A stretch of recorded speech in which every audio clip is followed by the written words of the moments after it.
Hello again, gamers. Welcome back to the Board Game Captain. I'm the Board Game Captain. I'm Lynn. And today we are going to be reviewing and showing you how to play Godsforge, a game designed by Brendan Stern and published by Atlas Games. So first off, I'd like to thank Atlas Games for sending me this review copy to do a review and unboxing for and play, have fun with. I really appreciate it. Thank you. So now, Godsforge is a bit of a kind of dueling card game with a dice as resources element to be able to play your cards. You actually you have a set of 4 dice that you roll and you use as resources to play your cards. The theme is that you are sorcerers using this magical engine known as the Godsforge to create monsters and warriors and cast spells to give you the power of a god and fighting over the Godsforge, essentially, is the theme. Now, this game is for 2 to 4 players, ages 14 and up, and listed as a 20 to 40 minute game. So we're going to start right there. So on the 2 to 4 players, one thing I do have to say is that the game does not increase in length at all, depending on how many players you're playing, because everyone plays everything simultaneously. Mm-hmm. So it is not really any longer at 3 players or 4 players. That is really cool. There is an issue with the fact that this game does have player elimination, but they do have, and I'll talk more about this in the review, they do have a way to mitigate that in making sure the game ends quickly after the first player is eliminated. Thank you. So that being said, I still like it best at 2 players, but I think it's still kind of interesting and can be fun at 3 and 4 players. Though I would say my number 1 place for this is at 2 players, and it almost feels like the 3 and 4 players were like, well, let's see if we can fit in more player counts. And they found a way to do it, but I like it best at 2 players. What do you think? Yeah, I agree. Okay. So now, I think the ages 14 and up might be a bit of an overestimate on this one. What is your opinion on that? Yeah, I think a 10 and up would be more accurate. But I think most games of this type say 14 and up. Like, doesn't Magic the Gathering say 14 and up? And okay, just because there's maybe... I don't know why. It just seems that these type of, like, card games where you're a wizard and you're... you're doing in the all these basement rolling dice. I'm a wizard. Okay. It just seems that 14 seems to be the age that they put on all of them. I don't know why, if there's like a reason for that. I don't know. I mean, I would say the most advanced part of this game that is... other one, that Forge. Is the analog... What's it called? Which other one? That other new one. Keyforge. That Keyforge. I think is 14 and up too. Well, so, alright. The most advanced part of this, I think, is figuring out the dice and figuring out which ones to re-roll and in what order. But even then, I don't think it's really all that advanced. I don't know if I would go to 10 and up, but maybe 12 and up. I do think this is a little bit of an overestimate, but not too bad. Now, you think it's a worse overestimate than I do. You said all the way down to a 10. Yeah. All right, so now the 20 to 40 minutes is actually right on the nose. And this is incredibly accurate. We actually had one game while we were testing out the game.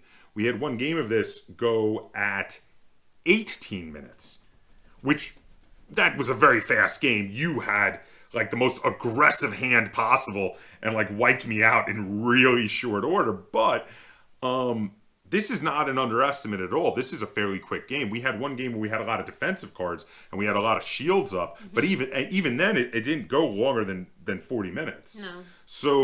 So I think the 20 to 40 is a pretty good estimate. So let's open up the box and show what comes in it. But first off, I just want to draw attention to it. I'm going to turn this a little bit in the light so you can see there is gold foil around the letters. Is there? There is. Oh yeah, there is. And it's really pretty. I really like the gold foil around the Godsforge letters. I also just really like the artwork in this, but I should probably be not talking too much about that until I get to the review. But yeah, spoiler alert, fan of the art.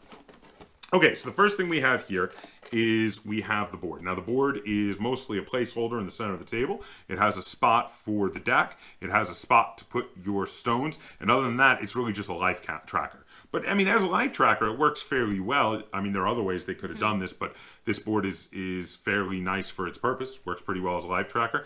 One thing I really like is these lines coming out from it. So if you have lots of things that need to be on the same place, you don't have to stack them. You can just kind of put them in a line along the spokes of the wheel, which is kind of nice, like if you're playing 4 players.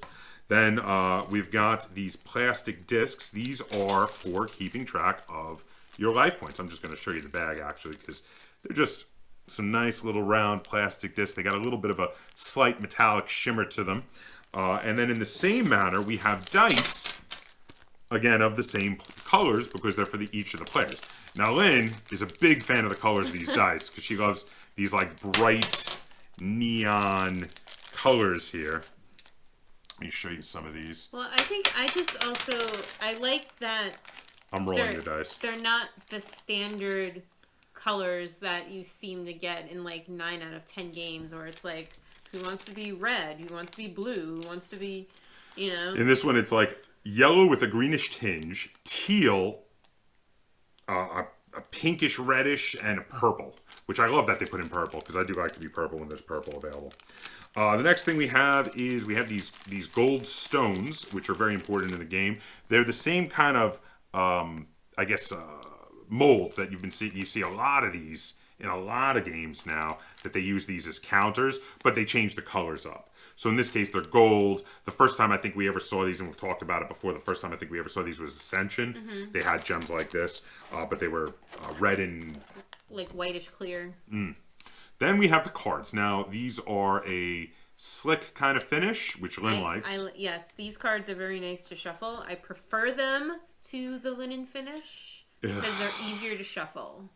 And they're fine. And who does all the shuffling? You do all the shuffling. So these are the backs of the cards. And then for the front of the cards, there is some really awesome artwork on these cards. So we have come to possibly one of my favorite things about this game. First off, the iconography on the cards is fantastic. It's very clear, easy to understand, and I do like that. They also have full explanations in words of all of the abilities, so they're very easy to understand. The artwork is off the hook in this game. So there's an easy differentiation to make. They have spell cards, have these geometric patterns on them, while the creation cards have drawn artwork on them, like this one here. So that is a look at everything that comes in the box. Oh, almost forgot. And then also it comes with 4 cheat sheet cards, which is great. And the rulebook. Yeah, these are really nice. Oh, yes. Did I forget to mention the rulebook? How terrible. You put it to the side. Why did I do that? I forgot about it. So here's the rulebook. Now the rulebook is very nicely done and very easy to understand.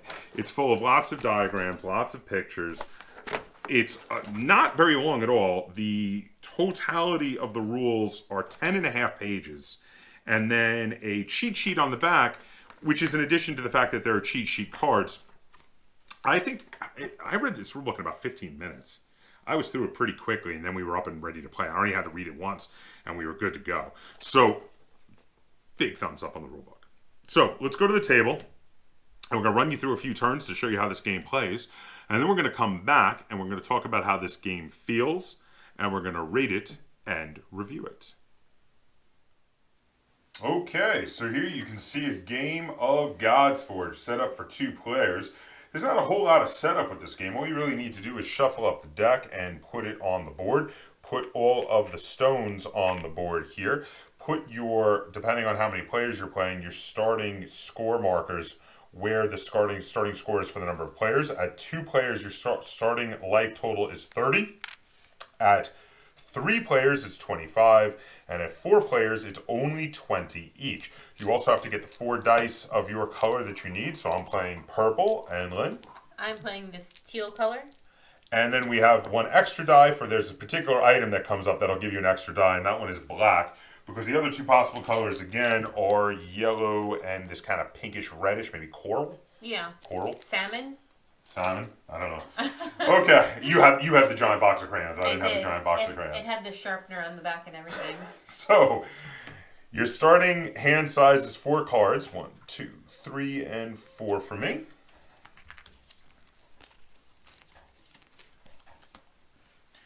Okay, so now the first phase of every turn is the upkeep phase. Now, there's not a huge amount that's done during the first upkeep phase of the first turn, but there is the option to discard cards and draw back up to your full hand size of 4. And in the case, especially with cards that might require you to have stones to play them, you might want to discard them, which I'm going to do right here, so that you can have more cards that you would actually hopefully be able to play.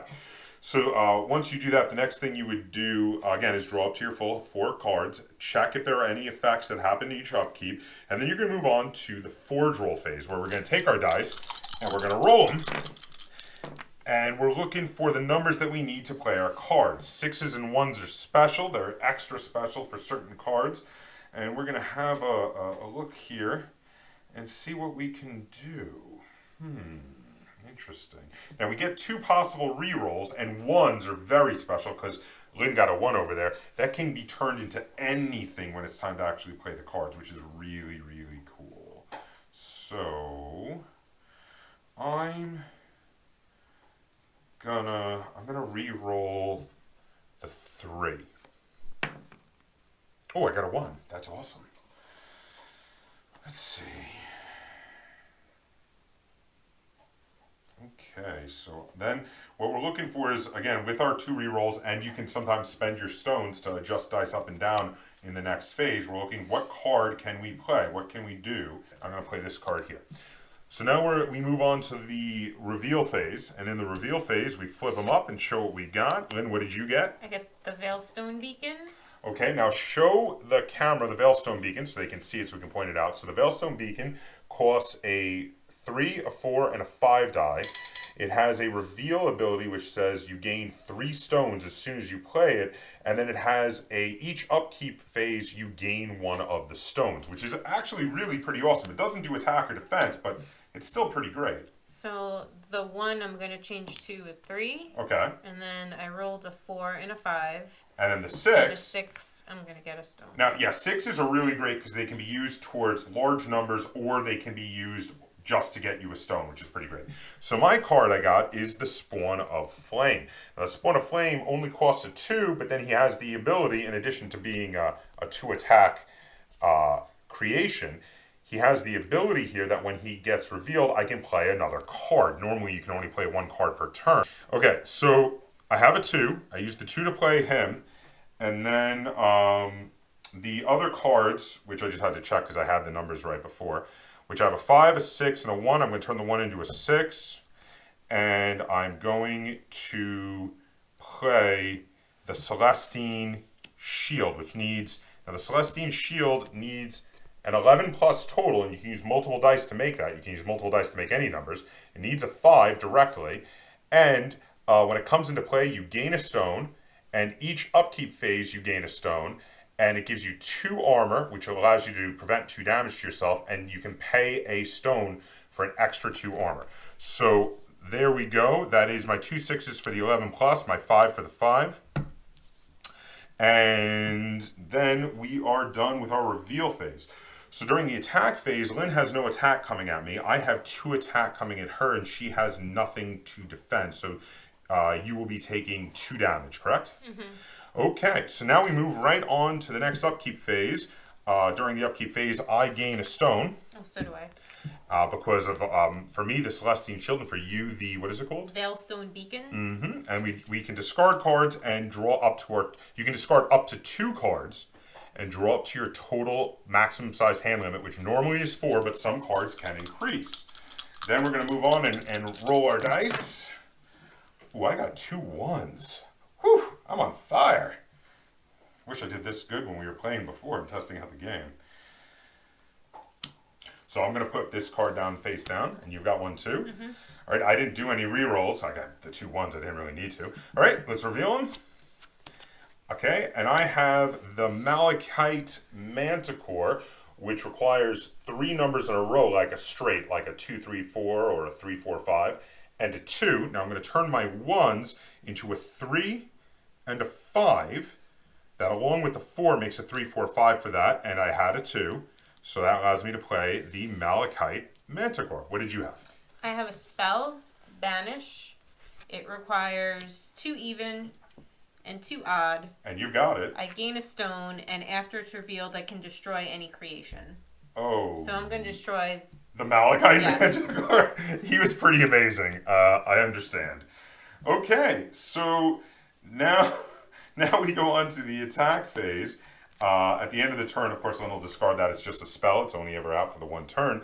And again, I have 2 more damage coming at you. I don't think you had anything to stop it. So we're going to move on to the beginning. Again, we each still have a creation that gives us a free stone. And let's see. Okay, see what I can get. Oh, I've never seen this card before. Oh, wow. 3 ones. I got 3 4s. It's crazy. I'm going to definitely have to do some re-rolls here, I think. I'm going to re-roll this 2. I got another... Oh my god, I got 4 of a kind. I don't have... There's some amazing cards that require 4 of a kind, and I don't have any of them. Okay, I'm going to re-roll one of the 4s for my last re-roll. I got a 3. That's not helpful. Okay, I'm going to put 1 stone in the mix that I'm going to use, and I'm going to put my card face down.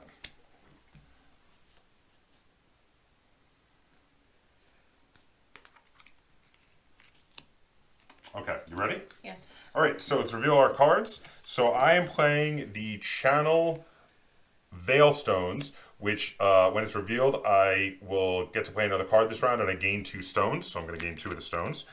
And this only costs a 4 to play, and so in addition, I'm going to use that stone I had put there to spend to turn one of these 4s into a 5, because you can change the number by 1 digit by spending a stone, which I did. And that allows me to now play, and I can also use the one I just got from this card. I'm going to turn this 3 into a 4. I was going to say, otherwise I would have miscalculated. I wouldn't have been able to play the card. And I'm going to play the Emerald Trent, which requires a 4 and then at least a 9 up. So I have a 4 and I have a 5 and another 4, which is the 9. And the Emerald Trent is 3 damage every turn. Each upkeep, I will gain a stone, and I can pay a stone to deflect or block 2 damage. And what do you got? I have a Volcanic Sphinx. Oh, he's amazing. I rolled 3 ones, so I'm going to have to change some things here. 1 has to become a 2, because he needs a 2. Right. And then I'm going to change another one to a 6, so I have the 10 plus. And the last one to a 6? last one to a 6, so I can get another stone. Oh, very nice. Okay, so now we have the Volcanic Sphinx has a couple of really cool abilities. What are his abilities again? He increases my hand size by 1, so now I can have 5 cards instead of 4. And if I play a spell, his attack doubles to 6. That's pretty amazing. Okay, so now during the attack phase, I am doing a total of 5 damage to you.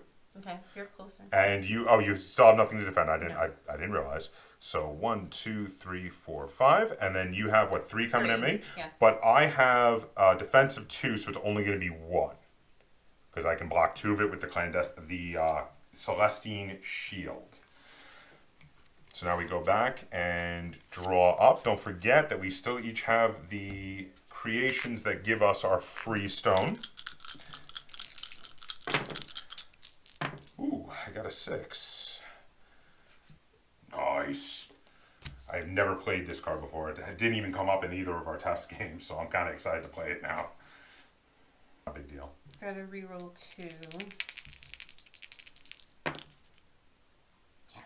Did you get the numbers you needed? Yes. I just needed 2 odd numbers. Oh, okay. Oh, this is going to be interesting. All right, so I'm going to reveal I have the Topaz Basilisk. He required a 2, a 5, and then a combined 10 or better. He does 3 damage every round. This is the card I never got out before. At the end of this round, at the round you played this, destroy a creation that can prevent damage. So I'm hoping you're going to get out something that can prevent damage, and then at the end of the round I can wipe it out. But you didn't. I got a Drain Life. Oh. So it needs 10 and then 2 odd. Okay. And it does 5 damage. I gain 5 life. I can pay extra Veilstones to do +1 to the damage and +1 to the life. How many? So 1 for each. It's for each extra. I have 6 Veilstones. So you're throwing them all in? I can make it possibly 11 damage and 11 life back. You should do it. That's freaking awesome. I'm only down 9 life. Yeah, but you're going to get more damage this round. That's true. Okay, so I'll do them all. Okay, all right. So well, in it 11, goes. Yeah, and actually it's a spell, so... Oh, so he will... It would be 17 total damage. So you got 17 coming at me? Yeah. All right, well, I got 2... And I'm going to pay 1 stone to the Celestine Shield and 1 stone to the Emerald Trent to block another 4. So that's going to block a total 6 of your how much? 17. So I'm going to take 11. That's a lot of damage. So that brings me from 29 to 18. Wow. And I gain 11 life. 11 life. But hold on. Let's see how much damage you get. So I'm doing 3, 6, 7, 8 damage to you. But so you're gaining 11. I gained 3 life. Yeah, so you gain 3 life. And wow, boy, have the tables suddenly turned. Gets discarded. But that's how this game plays. Sometimes a really big turn can totally turn this around. There are cards that do all sorts of things, from destroying people's creations and allowing you to steal stones from your opponent, and lots of things like this great big spell, which allows you to use a lot of stones after you've built up quite a few of them, to do lots of extra damage and have lots of extra cool effects. And that is really how you play the game of Godsforge. You play it until you kill all of your opponents. In a 2-player game, you play it till your opponent is less than 1 life at the end of a turn, or if you're both less than 1 life, whoever has the most life, so the smallest negative number, would be the winner. In the case of a 3 or 4-player game, as soon as the first person is eliminated, 1 rule changes, and every other player takes 7 additional damage during every attack phase. Meaning that unless you have massive defense, which is very hard to do in this game, everybody's going to be going down really quick, and there's probably only going to be another turn or 2 before there's only 1 person left. So even though there is player elimination, it's got a mitigating factor. So that's how you play the game. Now we're going to head back. We're going to talk about how this game plays and how it feels, and we're going to review it and rate it. Welcome back. So that was how you play a game of Godsforge. It's actually fairly straightforward. The most advanced part of the game, in my opinion, is the dice is the resources portion. You roll the dice, you figure out combinations, because, I mean, even with like something just needs a 5, you can sometimes put a 2 and a 3 together. Mm-hmm. And sometimes there's a lot of thought that goes into, okay, because you only get to re-roll 2 dice. So you're like, you can re-roll 2 dice once, you can do them 1 at a time, or you can re-roll the same die twice. But there's a lot of thought, okay, I don't need either of these, but which one of these might I need more? Mm-hmm. Which one should I'll roll this one first and then see what I get, and then maybe I'll re-roll the other one. And that's really cool. I really, really like that dice's resources system. I like the whole using a press your luck dice rolling mechanism for how you pay for your cards.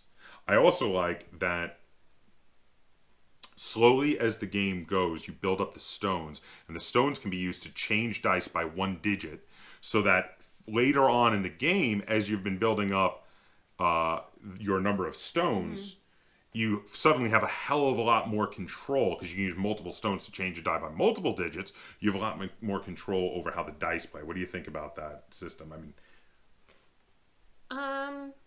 yeah, I mean, it's interesting. I don't think there's games out there that use part of the mechanisms, but I think this is the only game that uses all these mechanisms together. in this way.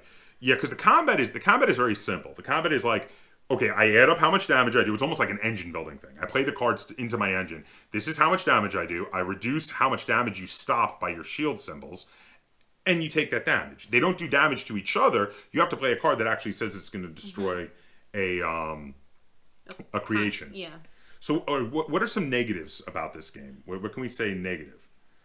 Why are you looking at me for negatives? Well, I usually start with you for the negatives. What do you think? What can we say negative? I don't know. I don't really like the combat portion. fighty combat card thing. The attack step. Yeah. You're not a fan of the way the combat works in this game? Yeah. Now, is it just because of how it's like a dueling combat game, or is it specifically that they can't attack each other?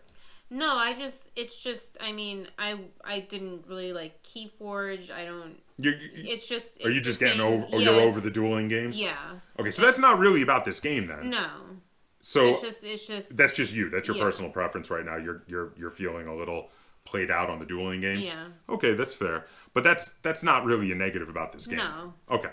So now, all right. I did actually also think though that the combat in this game was probably the least interesting part, but boy do I love the dice as the resources part. That thing was amazing. I love rolling the dice, getting the re-rolls, getting the stuff out, and then even though the combat is very just, okay, do it and it's done, I do also enjoy the engine building aspect of it. Because I like that you're building up your card base, and you're like, okay, so I can do this much damage this turn, and I can protect this much damage, and every turn I'm gonna get an extra stone and all of that, and I love engine building, so I really got a kick out of that. I like how approachable this game is. Mm-hmm. It's very easy to teach. I could teach anybody this game in about 5 minutes. I mean, how long did it take me to teach you the game once I read the rules? It was like 5 minutes, right? It wasn't that long. Yeah, it was really quick. So what are some positives you can say about this game? What do you think you like? Well, I like the colors. Oh, and the artwork. I really want to say well, I'm sorry, I didn't mean to interrupt you. You give me one of your positives. I like the neonish colors. Mm-hmm. They could be more neon, but I like the colors, and I do like it's just, I guess, just all the, I don't know. It's hard to explain because there's, well, what part of the game are we talking about? Just the play style. It's the mechanics. Yeah, it's kind of because it's got all these different things that you don't normally see all together. So would you say it's just interesting, I guess? The combination of mechanics. Yeah. Okay, so you just really enjoyed the particular mechanics that the designer put together to make this game. Is that what you're trying to say? Yeah. Okay. Well, I really enjoy the mechanics of this game. I think they're really cool. I like it quite a bit. I like how easy it is to teach. I love the very interesting, quirky art style of this game, which it's just, it's a lot of fantasy artwork, but it doesn't look like the standard fantasy artwork that you see in a lot of other games. Mm-hmm. It's very unique, which again, you see with the cover illustration. The art style of this game, they took a bit of a different direction with it, and I really like the look at it. I don't even know what you would call this style, but it's really eye-catching for me because of how different it is. Mm-hmm. And I really dig that. I really like the dice as resources. I really like the engine building, and I really like how approachable and easy this one is to teach, and also how quick it is to play. So this occupies, in my opinion, a really cool spot that I'll pull this out plenty of times for 2 and 3 player quick 20 to 30 minute games on a game night when I only have a few people and we're looking to play like a medium weight game, because I feel like this is kind of right in that medium weight slot. So do you want to rate this first, or shall I?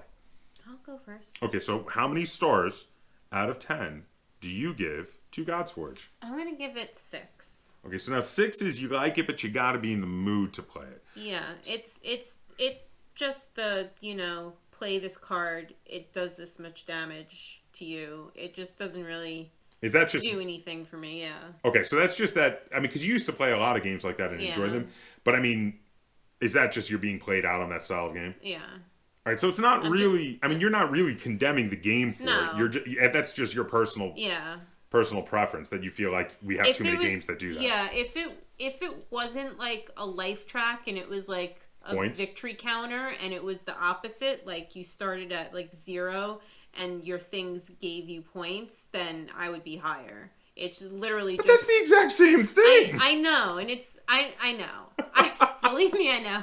It's just literally. So this is psychological. I'm just over I put down this awesome monster and haha, you take all this damage kind of dynamic. Okay, so considering that what you just said, reversing the numbers, which we could totally do, we could start at 1-1, and every point of damage instead gives you points, and that would make you rank it higher. Yeah. So you literally have nothing negative about this game. It's just literally the style that you are getting tired of. Mm-hmm. Okay. If we house ruled it that way, what would you give it? Would you give it a 7? I don't know. That's so weird. I would have to play it like that to see if I liked it. We may have to try that. I'm curious now, because obviously I'm saying that's totally something like with you in your minds. All right, so for me, I love dueling games. I still love dueling games. I wish Lynn wasn't getting tired of them because I do enjoy playing them. And actually, the combination of a dueling game with the engine building and with the press your luck dice and using the dice as resources really clicked with me. I'm going to give Godsforge 8 out of 10 stars. I thoroughly enjoyed it, and I'm glad that at least you gave it a 6, which means we're going to play it once in a while. But I will definitely also play this with other people. Any of my friends who come over who might be into dueling games, I would definitely try this with them. I really enjoyed this. So if anything we talked about sounded interesting to you, I can definitely recommend this game to you. I think it's really cool. I think it does everything it does well, and it's an interesting combination of mechanics. So there you go. That's 6 stars from Lynn, 8 stars from me. If you have any comments, questions, or concerns either on the game of Godsforge or on this video, feel free to put them in the comments down below. And if you enjoyed this video and you'd like to see us do more review and tutorial videos like this one, be sure to give it a like, share it on all forms of social media, and if you haven't already, please subscribe to the Board Game Captain. That's Captain spelled with a K on YouTube, and hit that little bell icon on my channel so you get updates every time I upload a new video. And until next time, game on.